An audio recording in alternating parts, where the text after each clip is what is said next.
Per rilanciare le imprese, la produzione, l'economia, la ricchezza, il PIL, la vostra idea qual è?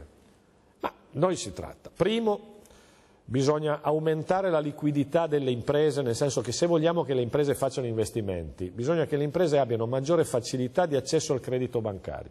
Oggi questo credito è molto stretto perché le banche stanno tirando i remi in barca, chiudono i cordoni delle borse, mentre invece è il momento di aiutare le imprese, quindi chiediamo un intervento del governo sulle banche o con interventi propri di garanzie che vengono date alle banche da parte dello Stato per aiutare le imprese ad avere un credito più facile. Secondo, un piano di investimenti nelle opere pubbliche. Il governo ha deciso investimenti in grandi, poche opere pubbliche, tra l'altro nessuna nel Veneto, segnalo.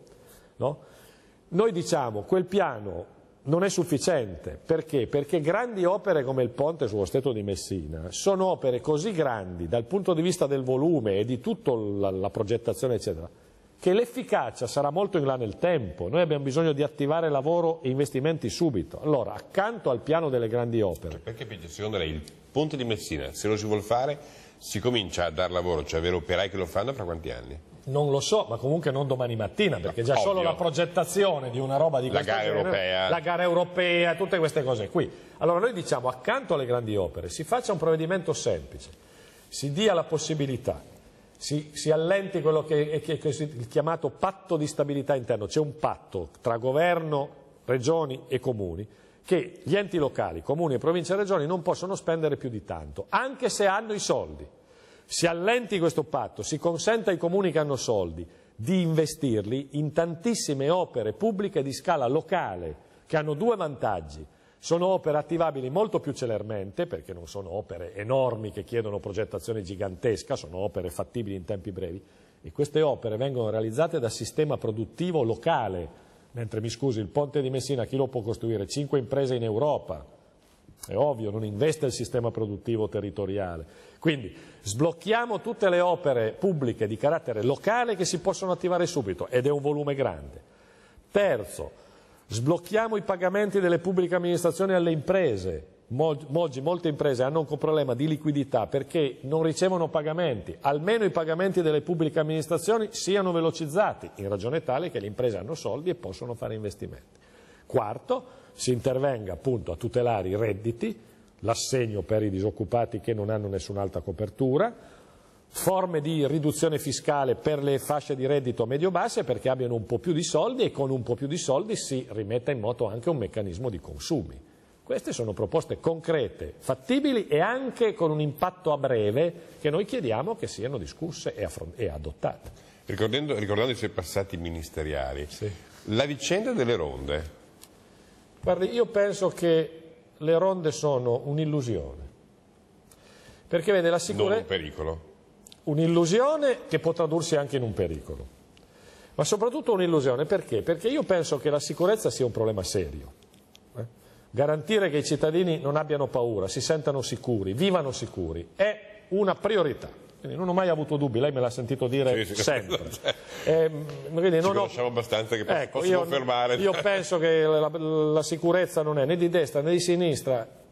Io voglio vivere sicuro, lei vuole vivere sicuro, qualsiasi cittadino vuole vivere sicuro, e chi ha la responsabilità politica deve garantire che i cittadini si sentano sicuri. Ma perché si sentano sicuri? La sicurezza si garantisce con chi la sicurezza la sa tutelare. Allora, le ronde sono fatte di persone, anche, come dire, con le più buone intenzioni, anche con la più grande generosità, che non hanno né la professionalità né la competenza per fare quello che deve fare la polizia, i carabinieri, chi ha la responsabilità di garantire la sicurezza. Allora, la sicurezza si garantisce aumentando polizia e carabinieri sul territorio, dando risorse e uomini alla magistratura perché i processi si facciano rapidamente, facendo investimenti nelle carceri perché chi deve stare dentro stia dentro e non si debbano fare gli indulti o le amnistie perché scoppiano le carceri, dando ai comuni quelle risorse che servono a fare le politiche per i servizi e per l'integrazione che riducono le sacche di marginalità dentro cui matura spesso, no, la piccola o grande delinquenza. Ecco, queste sono le cose che servono. Le ronde sono un'illusione. Adesso ci pensiamo noi facendo la perlustrazione delle strade. Ma che cosa vuol dire? E quando perlustri le strade cosa fai? L'altro giorno è successo un episodio che grazie a Dio è finito in ridicolo, poteva finire in tragedia, e cioè c'era una macchina che le ronde una ronda individuato come pericolosa e l'hanno inseguita, era una macchina della polizia in Borghese, appunto, cioè ridicolo.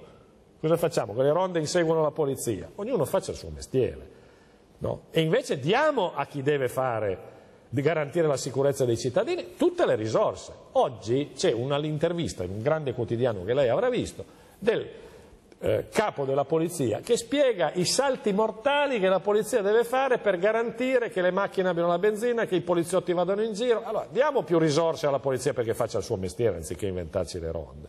Ultimissima domanda, la giustizia in Italia quando è che potrà andare e funzionare come Dio comanda? Guardi, siccome io ho fatto il ministro della giustizia, le dico questo: non è vero che la giustizia non possa diventare efficiente, lo può.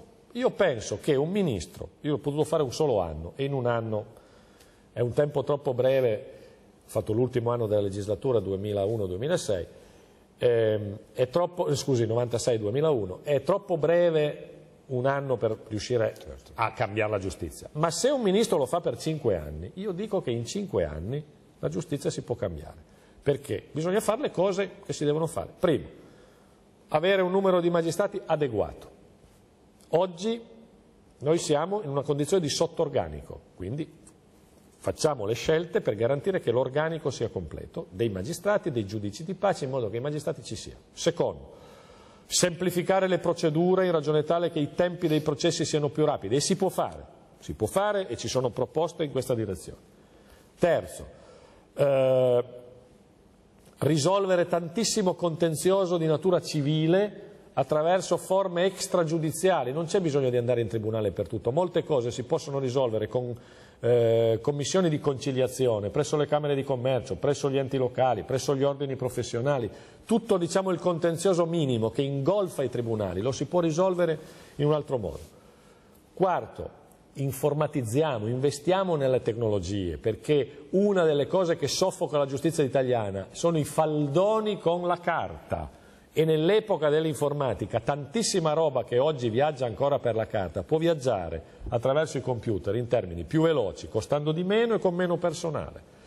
Quindi si può cambiare la giustizia in Italia, ci vuole la determinazione per farlo e ci vuole anche un arco temporale in cui lo si possa fare. Io dico, da ex ministro della giustizia più che da esponente dell'opposizione, io auguro all'attuale ministro di avere la possibilità di lavorare per 5 anni senza interruzioni, perché se si applica ce la può fare, poi se non ce la fa gli chiederemo conto, però in 5 anni la giustizia può cambiare. Fassino, grazie mille. Grazie. Arrivederci.